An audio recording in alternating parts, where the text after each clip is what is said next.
سلامونه او درنښت د انعکاس راډیو درنو اوریدونکو او د زرپاڼې د خپرونې خوږو مینوالو ستړي مشئ. تاسې په تیرو کې د تالنده ناول دریمه برخه راسره اورېدلې وه. اوس مو د دې ناول څلورمې برخې ته هرکلی کوم. تیره برخه کې تر دې ځایه را رسېدلي وو چې هغه لاړه، خو پر ځای د مادلین خیال راغی او د هغې تش ځای ډک کړ. سترګې مې لږې تنګې شوې، ټول غوږ شوم. اورېدل مې چې مادلین د سین ستاینه کوي، لکه یو ښکلی احساس چې په هره جمله کې یوه منظره انځوروي. دومره ښکلاګانې را برسېره کړې چې زما ذهن له خوندي کولو او راټولولو عاجز دی. دا چې له دې وروسته څه پیښیږي په دې برخه کې سره اورو. د ډوډۍ په وخت کې مې له مور سره خبرې کولې. ومې ویل ما ته کله کله چې د پلار دنده مې تعقیب کړم او انجینري ولولم، هغه ته چې کومو خویونو او صفاتو زیان رساوه زه له هغو صفاتو څخه لرې تښتم. په کارونو او د ژوند په چارو کې باید د بخ ونډه هم له پامه ونه غورځوو. که پر ژوند مو د بخ یو مینهناک نظر پرېوتلی، نو نن به مې د پلار میړانه او اوچت نظر ناچاره نه ګڼل کېده. ګوندې بخ را سره یاري وکړي. بیا هم معلومه نه ده چې زما له پلار څخه یې هغه کینه په زړه کې پاتې ده او که نه. ویې ویل زه هم له دې تصمیم څخه راضي یم. ستا د هوساینې لپاره باید ووایم چې زه او پلار دې د بخل له کینې او غصې څخه نه ویرېدلو، بلکې د هرې ماتې له کبله به مو ډېر سعادت او نیکمرغي پیدا کوله، ځکه یو بل ته به لا نږدې او مهربانه کېدو. که پلار دې پر ښکلا مین نه وی او هنري اثار یې زیات نه خوښولی، زما به هېڅ غم نه وه. کله به یې چې کومه ښکلې مجسمه یا انځور لیده، نو زړه به یې ورباندې بایله، خو د رانیولو وس به یې نه درلود، ځکه به زه ډېره ځورېدمه. ومې ویل ستا په شتون کې به مې د پلار په زړه کې هره هیله پیدا کېده. ژر به یې هېروله، ځکه هغه تر ټولو ښه شاهکار درلود چې ته وې. افسوس چې ښکلا پرست زړه ژر نه شو قانع کولی. که زه کومه ښځه پیدا کړم چې ستا اروا او ښکلا پکې وي، د دنیا ټول هنرونه او صفتونه نورو خلکو ته پرېږدم. موسکی شوه او وی ویل پوهیږم چې څه وایي. له پرون راهیسې دی چې مادلین په هغه متفکره او درنه څېره کې ولیده او د هغې له ښو احساساتو څخه راوتلې ستاینه دې ترې واورېده. زړه دې غواړي چې ایلیسم باید هغه راڼه احساسات ولري یا د مادلین ښکلا. ومې ویل که مادلین د ایلیس غوندې وای، بیا یې هم ګټه نه درلوده، ځکه چې زه نه یم ورباندې ګران. بیا مې د سین پر غاړه د ایلیس د خبرو تفصیل ورته ووایه. په ژورو سوچونو کې لاړه.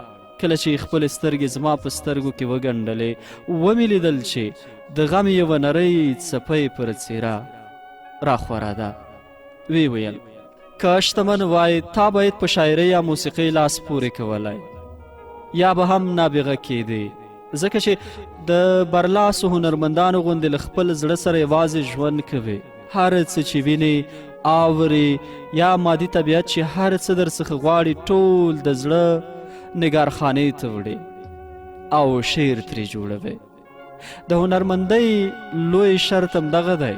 دا ګناه باید زه او ستا پلار پر غاړه واخلو، یا ستا په وینا د بخت پر غاړه یې واچوو چې انسان د هغه د خوښې خلاف کار ته هڅوي.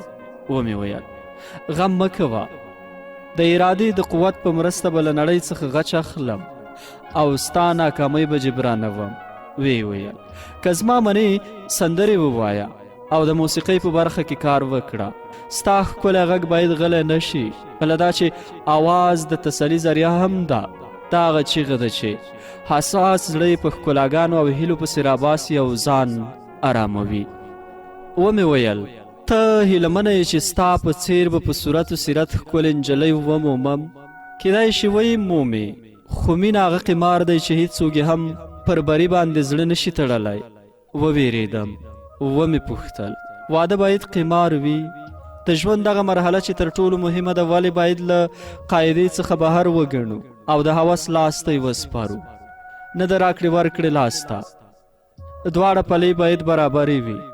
که د ځان په شان ښایسته، مهربانه او وفا لرونکي ملګري پیدا کړم، زیاتیا به مې نه وي کړی. اسویله یې وکیښ او زیاته یې کړه. برابره او یو ډول جوړې هم موندل کیږي، خو نه پوهیږم یو تنې څنګه د طبیعت په لاس د دنیا په بل کونج کې اچول کیږي چې په اسانۍ سره یو بل نشي موندلی. سهار او ماښام له خدایه غواړم چې تا خپلو ارمانونو ته ورسوي. د غرور مسکا مې پر شونډو راوټوکېده. ومې ویل بېغمه اوسه، زه به خپل ارمان تر ګوتو کړم. خپلې کوټې ته پاس ختلم چې د زینو په مخ کې چورتونو یوړم. ځای پر ځای ودرېدم. د مور هغو خبرو مې د وحشتناکو چیغو غوندې په غوږونو کې ازانګې کولی چې مینه قمار ده، جوړې په اسانۍ سره یو بل نشي موندلی. په ډېرو ستونزو مخکې لاړم. ومې ویل مور مې یا اشتباه کوي یا هم نه غواړي ما مغروره کړي. که نه وینې چې زما پر شاوخوا څومره ښکلې نجونې د پتنګانو غوندې راڅرخي. کله چې ورسره چکر یا سینما ته ځم ویني چې نجونې د سترګو تر کونجونو راته ګوري. ځینې دومره حیرانېږي چې د مور مټې له لاسه خطا کیږي. له ځانه سره مې وویل هغه خدای جل جلاله چې لیس ته دومره جمال او مادلین ته دومره ښکلی اروا ورکولی شي، کولی شي داسې یو موجود هم پیدا کړي چې دغه جمال او کمال ولري. که داسې نه وای نو د داسې موجود د هیله به یې زما په زړه کې نه ټوکولی. باید په زغم او صبر سره پلټنه وکړم چې د خدای جل جلاله دغه ښکلی موجود ومومم. په همدې چورتونو کې وم چې خوب را باندې راغی. سهار ښوونځي ته تر تګ مخکې د مطالعې لپاره کتابتون ته ننوتم. یو ور بیا مې سترګې د شپانه دغه انځور پر تش ځای ولګېدې. داسې راته ښکارېدل لکه هغه انځور چې وینم او د هغه شپانه د شپېلۍ غږ اورم. د شپېلۍ له نغمې سره د مادلین خبرې هم ګډېږي او ښکته پورته اوړي راوړي. له هرې جملې څخه یې په زرګونه صورتونه، غړي، زړه راښکونکي انځورونه او رنګونه ووري. د لومړي ځل لپاره مې پر زړه باندې د احتجاج نیغ خښ شو، له دې نه چې هغه انځور مې په پیسو پلورلی و. وسوځېدم او ویره شوم. ډېر افسوس مې وکړ چې ولې مې هغه انځور ته په زړه او ذهن کې ځای نه ورکړی چې اوس یې هر وخت په خیال کې وګورم. د لومړي ځل لپاره مې پر زړه باندې د احتجاج نیغ خښ شو، له دې نه چې هغه انځور مې په پیسو پلورلی و. وسوځېدم او ویره شوم. ډېر افسوس مې وکړ چې ولې مې هغه انځور ته په زړه او ذهن کې ځای نه و ورکړی چې اوس یې هر وخت په خیال کې ګورم. کله چې ښوونځي ته د تګ وخت شو، لکه له چا سره چې مو قول کړی وي، د مادلین د کور خواته روان شوم. لاړم چې د شپانه هغه انځور ته په سترګو او ذهن کې ځای ورکړم، لکه څنګه چې مې د حافظې د قوي کولو په اړه لوستلي و. 3 واره به په غور سره انځور ته ګورم او هر ځل به د څو ثانیو لپاره سترګې پټوم چې په حافظه کې مې نقش شي. خو ښایي حقیقت به دا و چې غوښتل مې مادلین خبرو ته به هڅوم او اواز یې واورم او د اروا په ګلورین بڼ کې خوښي ولټوم. د توماس یعنې د مادلین د پلار کور ته ورسېدم. په لړزان د لاس مې زنګ وواهه. د دروازې د سر کړکۍ خلاصه شوه او یو سر ترې رابهر شو. پرته له دې چې څه ووایي بیرته ننوت او کړکۍ هم وتړل شوه. مادلین وه، خو ولې خبرې ونه کړي او کړکۍ وتړله. له ځان سره مې وویل د دې لپاره چې راته ووایي بې وخته راغلی، یا د دې لپاره چې دا رانشي او پلار یې راشي. دروازه راته خلاصه کړي. خو حیران شوم چې آیا امکان لري د مادلین ښکلا پرستې سترګې د زما حسن نه وي لیدلی؟ نو بیا یې ولې ونه لیدم؟ ولې یې راته ونه خندل او په شوق او بیړې سره یې راته ونه ویل مهرباني وکړئ؟ د خیال په دې لانجو کې اخته وم چې د دهلیز له لورې مې د پښو ښکالو تر غوږ شو. ښکالو کرار او منظمه وه، خو سنګینه وه. نه وه. ما هم دا ګمان ونه کړ چې د هغې پلار دې ور پرانیزي. پوه شوم چې مادلین ده، خو بیړه او تلوسه یې نه درلوده. له ځان سره مې وویل کاشکې نه راتلی، کاشکې بیرته ستون شم. ور پرانیستل شو. 2 ښکلو سترګو پر خپل ځای ټینګ ودرولم. که هغه زړه راښکونکې سترګې نه وای نو ښایي هغې سړې څېرې به راته ویلی چې څه غواړې؟ ولې له خبر پرته زما لیدو ته راغلی؟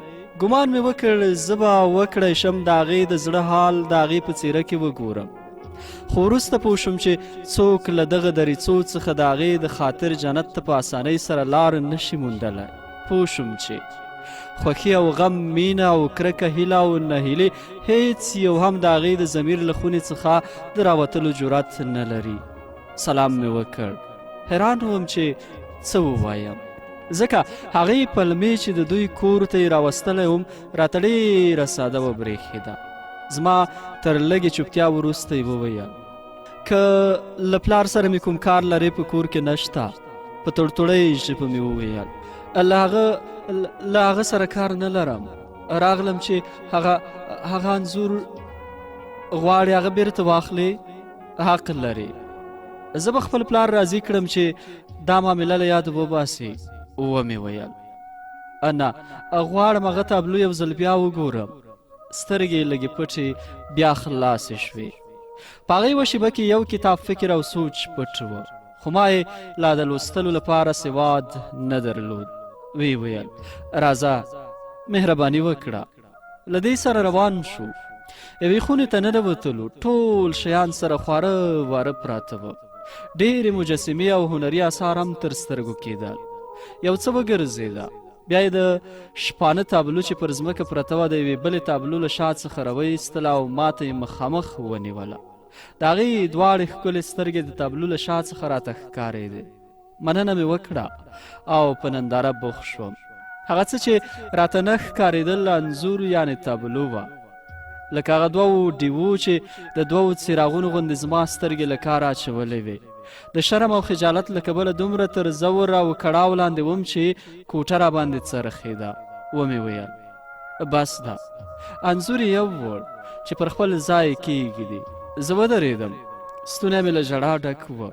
نه مې شول کولی یوه خبره هم وکړم. مادلین راغله، ما ته نږدې ودرېده.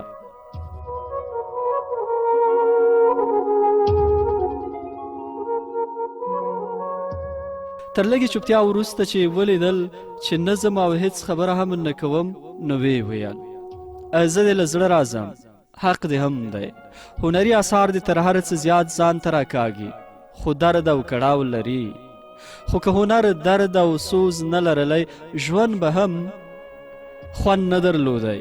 حیوانات تر موږ ډېر هوسا دي او ښه ژوند لري، ځکه چې تر موږ د مادي ژوند په قواعدو ښه پوه دي. پوهېږي چې څه وخوري او څه وڅښي، خپل دوست او دښمن پیژني، د ژوند په مبارزه کې هم خطا نه کوي. زموږ په شان د جهل او ناپوهۍ په لانجو او لالهندیو کې کړاو نه ګالي. خو زموږ ښه والی دا دی چې د هنر لپاره ځورېږو، چې ځناور ترې بې خبره دي. هو، ښکلا زموږ د خوندورو کړاوونو او ځورېدو سرچینه ده. موږ د ویالې له زمزمې، د وږمو له ساز او د څانګو له نڅا څخه هم غمونکی خوند اخلو. د سپینې سپوږمۍ له نندارې څخه هم یو رنځور خوند اخلو. د یوه هنري شاهکار په وړاندې مو سینه د ذوق او خواشینۍ د فشار له کبله له غمونو ډکېږي. تا ته حق درکوم چې د دې انځور له کبله خواشینی واوسئ. ما ته ستا په دې خوابدۍ رخه راځي. مننه مې وکړه، لاس مې ورکړ او لاړم. رښتیا چې زیات خوابدی وم.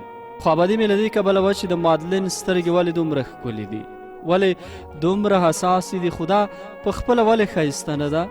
مور مې ماښام د ډوډۍ په وخت کې راڅخه وپوښتل ولې خبرې نه کوې، ولې په سوچ کې ډوبې؟ زړه مې هغه انځور ته خفه. کاشکې مو کوم بل شی پلورلی. پرې نه ښودم چې خبره مې تمامه کړم. ویې ویل زه پوهېدم چې ته به هم د خپل پلار غوندې د هنر مینوال شي او د هنري اثارو د نشتوالي په وخت کې به خوابدی کېږي. غلې شوه او په فکرونو کې لاړه. ومې ویل په څه فکرونو کې ډوبه شوې؟ له ناڅرګند ځای څخه یې نظر راټول کړه. ویې ویل زه باید د شپې له خوا په کور کې کار وکړم او ډېرې پیسې لاسته راوړم چې بیا د هنري اثارو پلورنې ته اړ نه شو.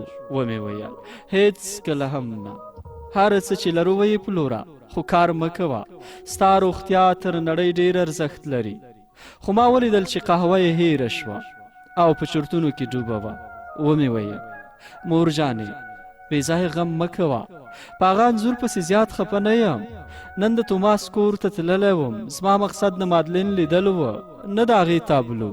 لکه یو دروند بار چې له اوږو څخه لرې کړل شوی وي. سر یې راوچت کړ، څېره یې هم وغوړېده. ویې ویل ته لاړې شي وګورې مادلین درته ښایسته ښکاري او که نه، زړه دې غواړي هېره یې کړې. ته تللی وې چې مادلین او ویلس سره پرتله کړې. ومې ویل سمه وپوهېدې. ما له دغه حقایقو سره د مخامخېدو زړه نه درلود. ته باید زما مرسته وکړې او زما پټ فکرونه راوسپړې. خپل هغه خیالونه مې ورته بیان کړل چې کله د توماس د مادلین د پلار په کور کې راته پیدا شول. کیدای شي د خبرو په وخت کې به زما د زړه حالت هم څرګندېده او په ژبه مې راته. تر هغه وروسته چې زما ماشومانه خبرو ته غوږ ونیو، د خپل پیغلتوب نړۍ ته لاړه.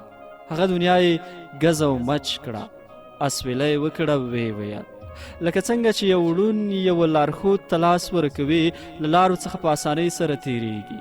کاشکې ځوانانو هم کولی شوای د خپلو زړونو مشري تجربه کارو خلکو ته وسپاري. که داسې کیدای ما به خپلې ټولې تجربې په کار اچولې او تا ته به مې هغسې ملګري ټاکلی چې ستا لپاره وړ وای. خو هغه څه چې زما عقل یې خوښوي ستا زړه یې نه خوښوي. نو زما درته دا نصیحت دی چې د مینې په خطرناک کار کې باید بیړه ونه کړې، ځکه لا ډېر ځوان یې او ډېر وخت لرې. خپلې خونې ته لاړم او پر کټ وغځېدم، په دې ګمان چې لا ځوان یم او وخت را سره شته. د دوزړۍ او شکونو له پاڼ څخه لرې شوم. هغو پخوانیو اندېښنو او خواشینیو هم خپل ځای د خیال الوت ته ورکړ. یو څه موده د مادلین په ننداره بوخت وم. د هغې په کتو او حرکاتو کې مې یو ډول ارامي، غرور او مهرباني ولیده. د هغې هوښ او خاطر چې د هغې د فکر په هنداره کې څرګند و زما ټول وجود ونیو. یوه شیبه مې ځان د مادلین غوندې پوه او ښه احساس کړ. د هغې په سترګو مې د ایلیس په کتنې پیل وکړ. له ځان سره مې وویل د ځوانۍ نعمت ولې د هغې تر ښکلا قربان نه کړم؟ پتنګ چې ځان په اور سوځي، دا کومه بې باکي او هوس دی؟ ایلیس خو سر تر پښو شعر او نازکي ده. زه ولې ترې دا هیله ولرم چې د مادلین غوندې نازک خیال او شاعره وي؟ کیدای شي د هغې په نظر به حقیقي شعر ښکلی کور، ګاڼې او ښه کالي وي، نه د شعر جملې او موسیقي چې د نري باد غوندې پر موږ لګیږي او تیریږي. کیدای شي زه هم ایلیس ونه شم پوهولی چې په ښکلي کور او زیاتو نعمتونو کې که د غزل مرۍ سندرې ونه لولي، دا داسې معنا لري لکه له بې اروا معشوق سره چې لاس تر غاړې یم. په هر حال د ایلیس فکر او هیلې به زما ښې هڅونکي وي. زه به د تیر وخت جبران وکړم. مور به مې د روزګار له ترخو څخه رابهره کړم. د ایلیس طلایي او ښکلي هوسونه به د ټولو جواهرو او سرو زرو په قیمت پوره کړم. خو مادلین مې له ذهن څخه نه وتله. تل به د ایلیس له فکر سره یو ځای کېدله. د یوې ښکلې سندرې یا زړه راښکونکي شعر غوندې چې سهار مې اورېدلی وي. ټوله ورځ به زما په فکرونو او چارو کې لاسوهنه کوله او هر وخت به راسره وه. زه یې نه ځورولم، بلکې د هغو عاطفهناکو سترګو او مغرور ضمیر تر شا د ایلیس د طبیعت بدرنګۍ راته لرې کېدونکې ښکاره شوې.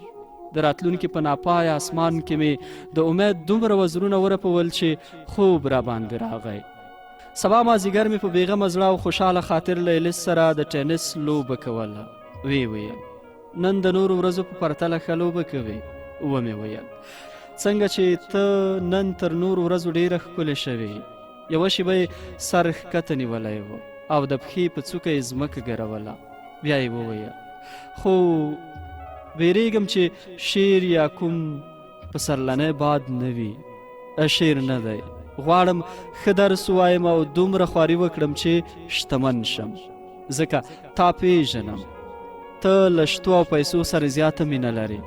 لاس یې راکړه، ویې ویل آفرین، دا لومړی ځل ده چې ستا څخه ښه خبره اورم. خو کاشکې یو لاټري ټیکټ زما په نوم راوتلی، ښوونځی به مو پرېښوده او سره خوشحاله به وو. ومې ویل زه باید ستا له هیلې سره سم زیاتې پیسې وګټم. بیا مو په لوبې پیل وکړ. 1 ساعت مو ښه توده لوبه وکړه. په پای کې چې سره بېلېدو ما د خپلې زیږېدنې کلیزې ته بلنه ورکړه. د زرپاڼې د خپرونې ډېرو خوږو مینهوالو، د تالنده ناول 4مه برخه همدومره وه چې ما واحد الله امان د خپل تخنیکي همکار په ملتیا درته وړاندې کړه. تر بلې برخې د خدای په امان.